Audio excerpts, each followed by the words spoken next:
Hello, and welcome to Lawjibsa's YouTube channel. Today we're going to talk about the procedures following the bankruptcy declaration of Haru Invest and Delio. First off, what are the problems with virtual asset deposit services? The bankruptcy cases of Haru Invest and Delio reveal the issue of insufficient investor protection in virtual asset deposit services. Financial institutions are supposed to safely manage customer assets, but they took advantage of regulatory gaps to engage in risky investments, causing significant losses for their customers. The case of Haru Invest and Delio incidents illustrate how companies exploited the absence or ambiguity of regulations to engage in risky investments, resulting in significant losses for many financial consumers. The criminal courts will need to determine whether fraud can be attributed to these actions, and whether the companies had both the intention and ability to provide the promised returns to customers who deposited virtual assets. In the past, victims were often unable to recover their losses.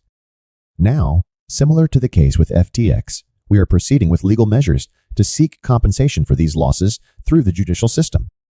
Next, what is the recovery potential of virtual assets? Currently, virtual asset deposit services are prohibited under user protection laws, leading many service providers to cease operations. Delio's rehabilitation application has already been dismissed, and an M&A under the current management is practically impossible. Therefore, it seems highly unlikely that a rehabilitation application to maintain the existing business model would succeed. Difficulties of filing a claim in bankruptcy by an individual.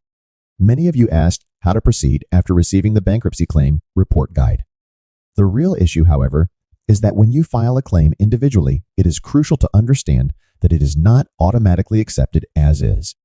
Sufficient evidentiary documentation is required for individual claims to be accepted, and if lacking, the claims may be denied.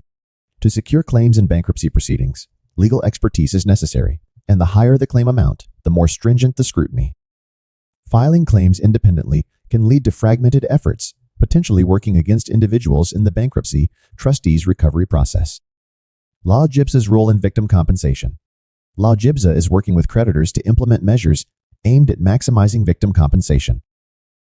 In addition to the claim filing and distribution process, we are striving to maximize the amounts returned to the victims by lowering the success fee once we reach more clients. Key updates are shared through our Lawjibsa's YouTube channel, and detailed consultations are available via phone and email.